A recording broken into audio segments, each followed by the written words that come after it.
اللهم صل وسلم وبارك على سيدنا محمد وعلى اله وصحبه اجمعين. ازيكم يا بنات؟ عاملين ايه؟ احلى متابعين في الدنيا. تعالى اقول لكم بقى على غدوه كده سهله وسريعه كده هتعمليها وانتي واقفه، ومش هتكلفك كتير. احنا بنجيب الفراخ في البيت وبنحوش الكبد والقوانص. دول 3 كبدات و3 قناصات، هنعمل بيهم احلى فطيره ممكن تاكليها في حياتك. هعمل لكم بها فطيره، هنعمل بها فطيره تحفه وجميله جدا، وهتكفي عيله من 6 افراد او من 5 افراد، تبقى تحفه. جنب اي بواقي اكل عندك من قبلها بيوم، هتبقى تحفه تحفه تحفه تحفه. دول 3 كبدات و3 قناصات، وعندي هنا نص كيس من خميره دريم اهوت، وعندي كمان نص كيلو من الدقيق، ده اللي هعمل بيه الفطيره بتاعتي النهارده. وتعالى اقول لك على الخطوات. اول حاجه يا بنات هنعمل مع بعض، هنسوي الكبد والقوانص. قبل ما الكبد والقوانص تستوي وتاخد راحتها، كل العجينه بتاعتنا بسم الله ما شاء الله تبارك الرحمن تكون خمرت. ماشي، اي بقى دهون كده زياده احنا مش محتاجينها نشيلها كده نركنها على جنب. هنمسك بقى الكبد والقوانص بتاعتنا نقطعها كده مكعبات كده حلوه اهو صغنونه كده اهوت. وطبعا بنحط القوانص لوحدها والكبد لوحدها، ما بنحطش كله على بعض. في المرحله اللي بتاعت التقطيع دي كل حاجه بتبقى لوحدها. نقطعه بقى كده اهوت ونظبطها. طبعا الكبد والقوانص دي انا مسكتها نقعتها بالخل وبالليمون بشويه سكر حبه ملح، ده لازم عشان الزفاره يا بنات. لو عندك جنزبيل حطي الجنزبيل، تحفه تحفه تحفه في الطيور عامه، او في او في اسماك بتبقى تحفه. بيطلع بيخليكيش زفاره اصلا نهائي في الطيور بتاعتك او في السمك اهو زي ما انت شايفه كده. نفضل بقى نقطعها كده قطع صغيره. فكره جديده من الكبد والقوانص، نعملها للولاد هيحبوها جدا. صدقيني اعمليها مش هتندمي. انا عملتها معاكم قبل كده في الجلاش، عملناها في الرقاق، عملنا الرقاق بالكبد والقوانص تحفه. انا عندي الولاد بيعشقوه، تحفه بيحبوه جدا. ماشي، نبتكر بقى للولاد في حاجه تانية. هما يعني ايه ده فطيره؟ دي فطيره بس بالكبد والقوانص يا حبايبي. طب دوقوها كده، ياخد قطعه في التانية هيبص يلاقي نفسه بسم الله ما شاء الله تبارك الرحمن كلب الف هنا وشفا وحب الوصفه، وهيقول لك يا ماما اعمليها لي تاني. وصفه جميله وحلوه. ولو وصلتي بقى معايا لحد كده حطي اللايك والاشتراك. يتهيألي محدش على اليوتيوب عمل فطيره الكبد والقوانص، دي اول مره على اليوتيوب، ودي حاجه بصراحه بسطاني جدا. انا ما شفتش حد خالص عملها بصراحه، دي من دماغي انا فكرت فيها. قلت طب وليه احنا ما نستغلش الوصفات بتاعتنا الحلوه دي نعمل بيها حاجات محدش عملها قبل كده.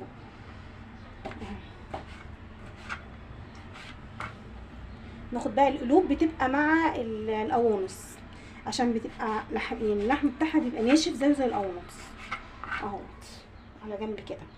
نيجي بقى للكبده اهيت برضو نقطعها تقطيعه يعني ايه حلوه يعني اهو، يعني مثلا كده كويس، او مكعبه صغنونه كده حلوه اهي. نص كيلو ده هيعملك فطيره حلوه كبيره. هقولك كمان احنا نعملها في الصاج هيبقى تحفه.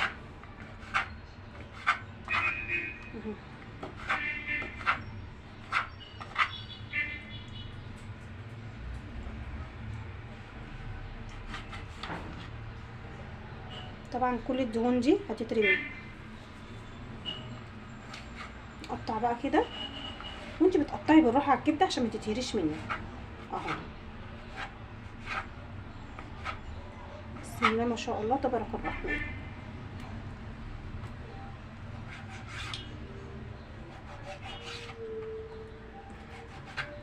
نقطعها كده ونحطها في جنب الطبق. عندي هنا حطيت بصوا القلايه بتاعتي على النار اهي، احط فيها بقى حته السمنه اهو، ده عشان اعمل الكبد والقوانص. عندي هنا القوانص بتاعتي اهي، هنزل بيها على طول اهو.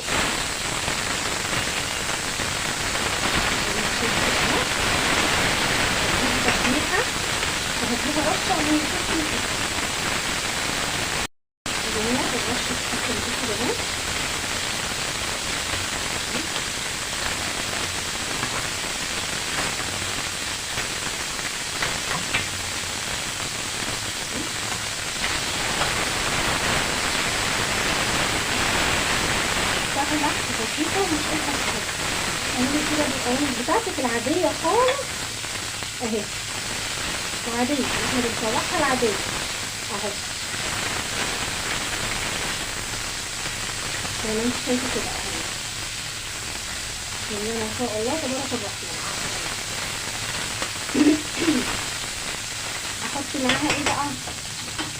هي كده لو حطيت عليها كده مش هتبقى مستويه خالص، لو حطيت عليها القوانص مش هتبقى مستويه، فانا عايزه اسوي الاول القوانص. فهعمل ايه؟ احط عليها مج من الميه، هدي مج من الميه اهو، وعايزاها بس تشرب المج ده اهو، الكبد والقوانص تستوي في مج الميه، ومج الميه ده يتبخر، فاهميني؟ بعد من كده بقى نشوف المرحله اللي بعديها. دلوقتي بصوا انا نخلت نص كيلو دقيق، نخلته. احط معلقه من السكر، ماشي اهي، معلقه من السكر كأنك بتعملي عجينه عاديه خالص، ماشي. هنحط كمان رشه من الملح اهو. هتقلبي بقى كل الحاجات الحلوه دي كده مع بعضها اهو.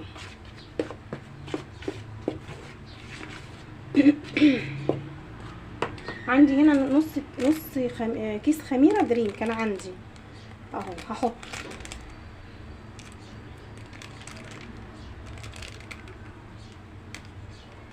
كيس مش عايزه يتفتح اهو، نص الكيس اهو. كان عندي لبن في الفريزر، طلعته يا دوبك دفيته اهو. كنت عامله وصفه وايه وفاض هنعمل بيه اهو. حبه لبن اهمت، بسم الله ما شاء الله اهو، متدفي زي ده زي دمعه العين اهو، يتحط اهو. ممكن تعجني بميه، لو مفيش لبن اعجني بميه، انا بعمل بميه عادي اهو اهو، وميه يا بنات، وعجيني عادي ما فيهاش اي حاجه خالص اهو.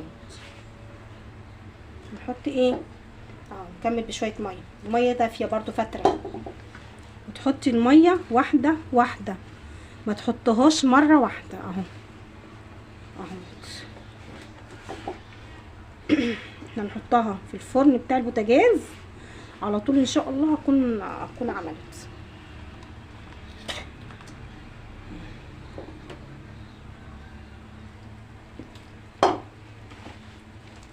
ومش هتاخد حاجه خالص في الفرن اهو. اللهم بارك اللهم بارك عسل اهو. نلم بقى كده الاول قبل ما تحط اي ميه اهوت. لو شفنا ان هي عايزه ميه حطي، بس في المرحله دي حطي واحده واحده اهو، عشان ايه ما تبصيش تلاقي ايه العجينه عملت سالت منك وهتعوزي ان انت تحطي دقيق. افرضي ما عندكيش دقيق نعمل ايه؟ نرمي العجينه؟ لا طبعا، واحده واحده كده اهو. في المرحله دي مش هحط دقيق تاني، قصدي مش هحط ميه تاني، اتلخبطت معلش، مش هحط ميه تاني. هي كده عايزه حبه عجن حلوين ومعلقتين من الزيت بس اهو. احط لها بقى معلقتين الزيت معاكم اهو دلوقتي عشان نعجنها عجنه محترمه، لان الزيت ايه بيساعد في نعومه ان العجينه بتاعتك تبقى ناعمه وحلوه اهو. يا بنات هنحط معلقتين من الزيت اهو بس كده كفايه. طبعا ما نشوف بعد كده اللي عملناه. بصوا عملت ازاي، اللهم بارك اهو. هنحط بقى ايه الكبده اهي. الكبده لما تاخد ايه شخصيتها الاول في الزيت. بصوا انا ما بعملش كده، انا بص بالراحه من تحت كده، بالراحه خالص. حطيت جنبي البصل بتاعي محضراه عشان احطه على الكبده بتاعتي، والفلفل هنقطعه برضه مع بعض، كأنك بتعملي كبد وقوانص عاديه خالص. شفتوا بقى السهوله في الوصفه بتاعتنا بتاعت النهارده، سهله جدا ازاي.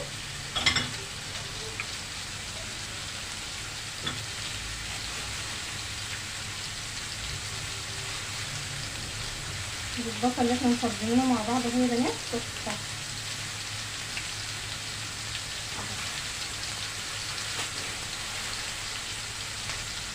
بيفاتك في اي وقت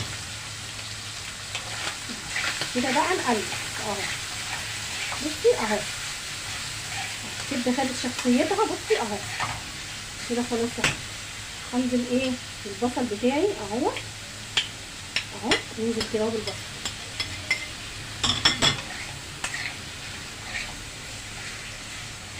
نقطع معاه قرنين من الفلفل.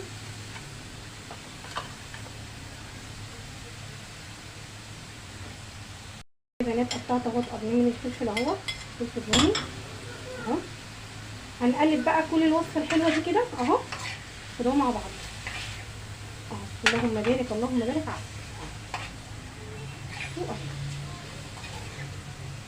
اغطيها بقى تاخد وتدي مع الحاجات اللي احنا حطيناها دي، مع الفلفل مع البصل. انا ممكن اكتر لها بصل شويه، احط لها كمان حته بصلايه عشان بصراحه مديها ريحه تحفه. اديها حته بصلايه تاني، بصلايه كمان اهي اهو يا بنات اهو.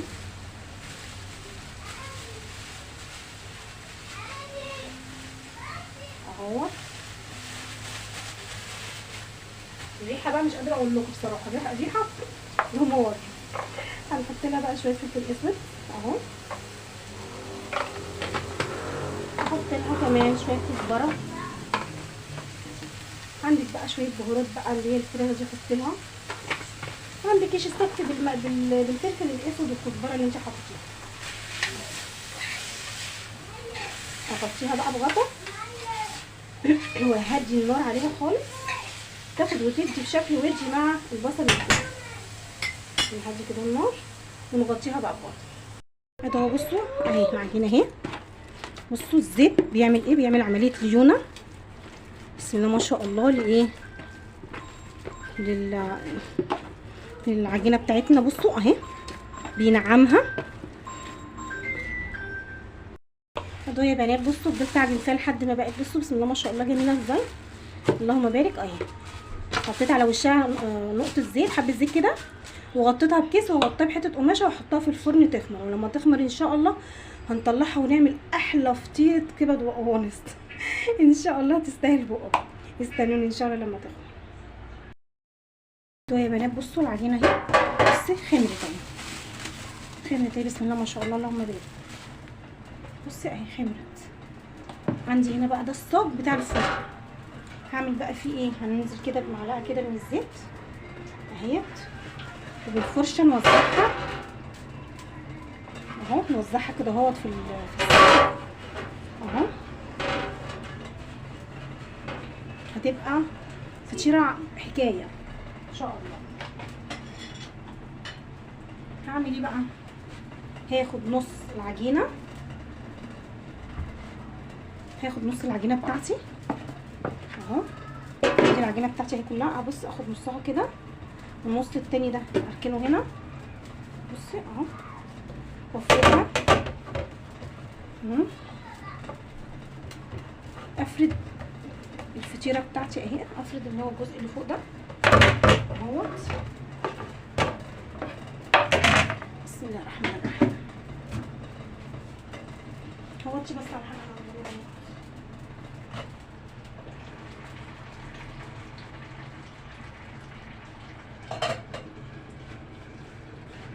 اهوت. بصي اهو ايدك بقى كده تفردي بقى ايه كده اهوت.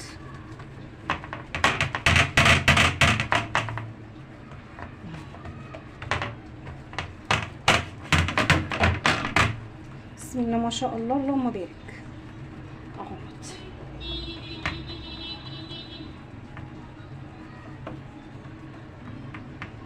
طبعا اللي هو اللي على الحرف ده اللي هو تخين، انما من النص صراحه رق شويه مني اهو. نملى بقى الصينيه بتاعتي كده اهوت اهو. زي ما انت شايفه كده السمك بتاعها ولا رفيع قوي ولا تخين قوي. اجيب بقى هنا معايا ايه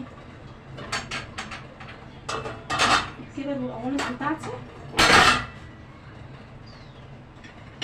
اهيت. بصوا اهي، هنزل بيها كده اهي، نوزع بقى كده. عندك بقى جبنه موتزاريلا وحابه تحطي حطي، عندك جبنه شيدر، عندك جبنه مشكله، جبنه رومي، حابه تحطي حطي، مش حابه خلاص اهو. نوزع بقى كده اهو، هنا كده اهوت. ريحتها بقى مش قادره اقول لكم تحفه. عندنا هنا ايه فتحت كده شويه اهو، لميتها بايديا اهي اهيت. عادي وارد ان المعلقه تخبط منك العجينه تفتح، دي وارد خالص، فعادي ما تقلقيش اهو. نوزعها بقى كده في كل حته، بس الاطراف نسيبها علشان خاطر هنحط عليها الطبقه التانية من العجينه. طبعا لو انت عندك كميه اكبر من كده من الكبد والقوانص اعملي. طبعا احنا بنعمل متوفر في البيت. انا عامله جنبها شويه محشي كده كرنب كده، عاملاهم جنبها وطبق ملوخيه، والغدا بتاعنا بسم الله ما شاء الله خلاص اتعمل. هعمل ايه؟ هفرد دي كده واحطها على الوش.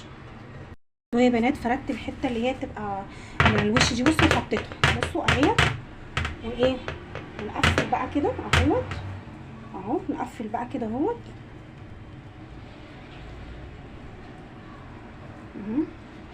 بصباعك كده، بصي بتلمي كده وتقفلي اهو. سهله وبسيطه ما فيهاش اي حاجه خالص وجميله جدا اهو بصي اهو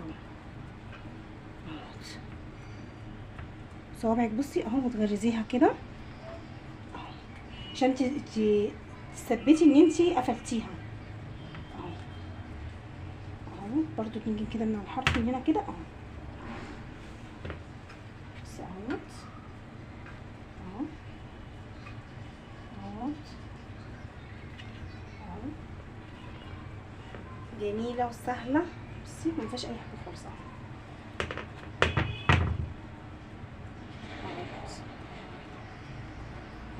نجيب بقى شوكه ونغرز العجينه بتاعتنا دي كده، عشان ايه البخار اللي يبقى فيها كده يطلع، يبقى يسوي لنا الفطيره. شوفوا بقى سكينه اهو، بصوا نفتح نبص نديها كده ايه، بص اهو نجرزها كده اهو، ده فتحات من فوق اهو. حابه في المرحله دي تحط لها اللهم صل على النبي بيضايه على الوش، بس انا ما بحبش البيض بصراحه في المعجنات، احطها كده ولما ان شاء الله تستوي اطلعها.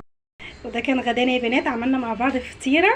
بصوا حلاوتها، بصوا اللهم بارك اللهم بارك. بصي تحفه لسه سخنه تحفه. عملنا مع بعض الفطيره النهارده، فطيره بالكبد والقوانص تحفه. عملت جنبها محشي كرنب، وعملت جنبها ملوخيه، وكانت عندي البسله. لو عجبتك بقى الحلقه متنسيش لايك وشير واشتراك في القناه، واستنيني ان شاء الله في الحلقه الجايه بوصفه جديده. باي باي.